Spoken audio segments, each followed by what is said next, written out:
So the UFC 296 press conference is just wrapped up, and that's got to be one of the best press conferences of the year. That was the Colby Covington show on full display. Everything in that press conference, except for Paddy Pimblett and Tony Ferguson's back and forth, it was all Colby Covington. Nothing else mattered in that press conference. Colby just went for fucking every single person. Uh, he starts the press conference. 30 seconds into the press conference, he says, "Can I get a show of hands for all the people in the crowd that have fucked Ian Gary's wife?" Like, instantly fucking in this for the smoke. I wish Ian Gary was there.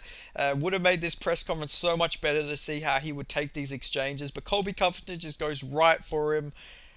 Instantly goes in there and just boom, he's fucking swinging. He's swinging hammers as soon as the fucking press conference starts.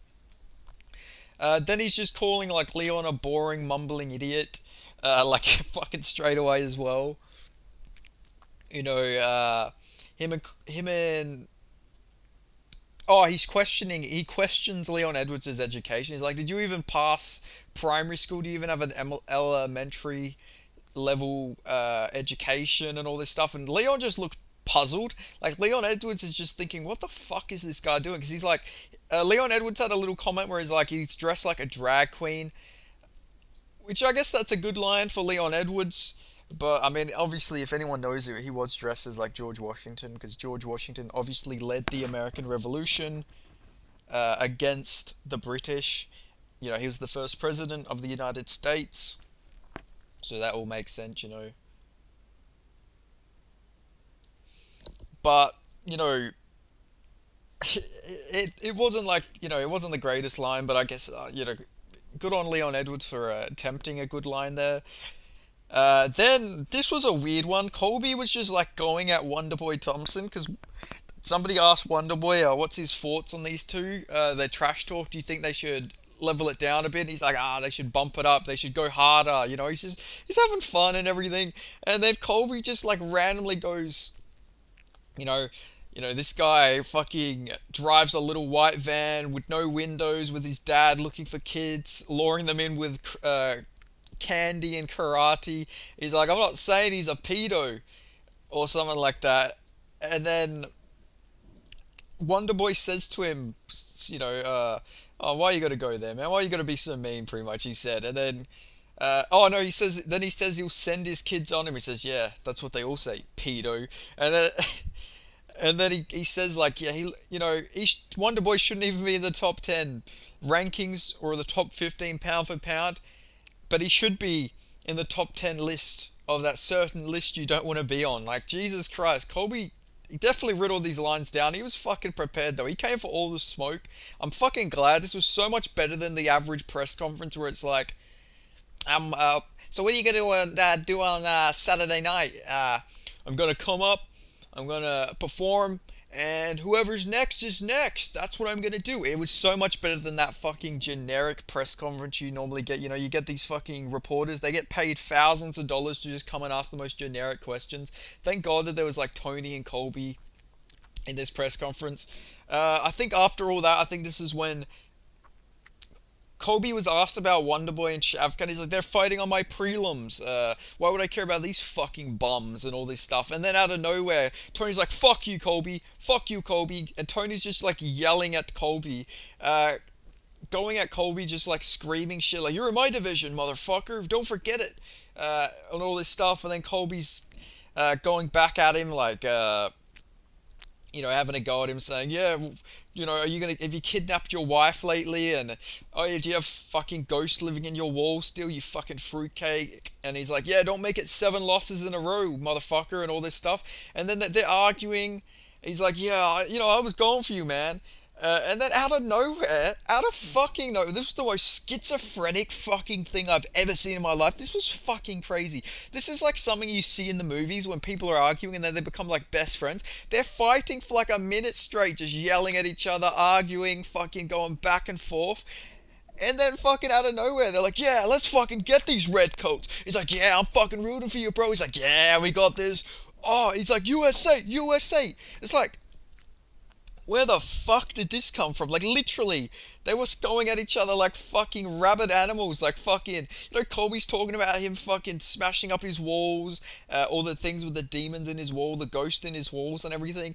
And the next minute, they're like fucking best friends. It was so fucking perplexing to watch. I was watching that. It's like, um, are they still alright? Like, generally, I'm like, what the fuck is going on here? Like, I can only imagine what John Anik was thinking up there. I also got to mention John Anik was trying his hardest not to laugh when Colby Covington mentioned the Ian Gary thing. But, yeah, like, they were literally going at each other like fucking animals, and the next minute is like, yeah, let's get these red coat motherfuckers. It was fucking so weird to see. That was like generally one of the weirdest things I've ever seen at a press conference. That was literally like your brain cells, like, I don't know, you're trying to like fucking, that's like people on like 1 hour's sleep or some shit, or someone hasn't slept for like 3 days. You're just having mood swings. Like, that was so fucking weird to see. That was the most like CTE thing I've ever seen in my life, but that was fucking crazy to see. Uh, then after that, I think it was just after that it was when uh, Colby and Leon were going at each other again. He says, Colby's like, I'm gonna bring you to the seventh layer of hair, and they said, hell. I thought at first he was making a joke about Leon Edwards' hairline, but I think he generally just mumbled his words there. So I didn't actually realize how bad of a fumble it was, because I thought it was like him trying to like pretend to say hair, but he actually, he was meant to say hell, but he was like trying to bring up a line about Leon Edwards' hair. But I don't know, that was weird. But he was like, yeah, I'm gonna bring you to the seventh layer of hell.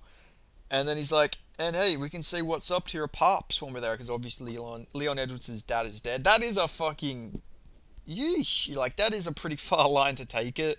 Like, I know, all's fair in love and war, as they say, but like, Jesus Christ, that is very fucking dark. Like, that is a dark ass line to turn to. Obviously, Leon Edwards clearly very upset. Throws a water bottle at Colby.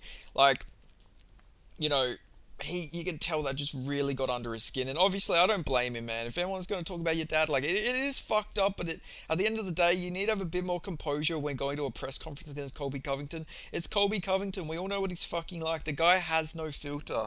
Like, the guy's going to mention anything he possibly can to get you emotional. And, Leon Edwards fell for it. He actually got emotional there. Now, does that mean he's going to lose the fight? Obviously not. I'm not saying this has any impact on the fight whatsoever, but it's not good for him to go so emotional, fighting so emotional against a guy with such a heavy cardio base, a breaking style. Leon Edwards might come out too aggressive, overly aggressive against Colby, and he might get fucking, he might get gassed out or something. Not saying that's going to happen. I'm just mentioning this. Uh, Clearly very emotional. I don't blame him though. It is a fucked up thing to say by Colby. But it is what it is. It's Colby Covington. We got to be used to these things. You got to fucking sort of prepare yourself for this. You got to like know he's the one willing to take fucking fights to all these different lines. But yeah, he throws a water bottle at Colby. Colby just smiles at him, calls him a fucking punk bitch and everything. It generally looked like Leon Edwards is about to cry. I can imagine the frustration he was probably going through. Then we had Paddy Pimblett and Tony Ferguson going back and forth because Tony's like talking about how he's gonna like cut him up, turn his face into a ketchup face. I'm gonna make you fucking bleed. I'm gonna cut your hair with these elbows, motherfucker, and all this stuff. And he was really trying to like provoke Paddy Pimblett, and eventually he provokes Paddy. Paddy says he's gonna knock him out and stand over his body. Then he says to Tony, "You look like an 8-year-old who learned how to dress himself. You're wearing a fucking suit."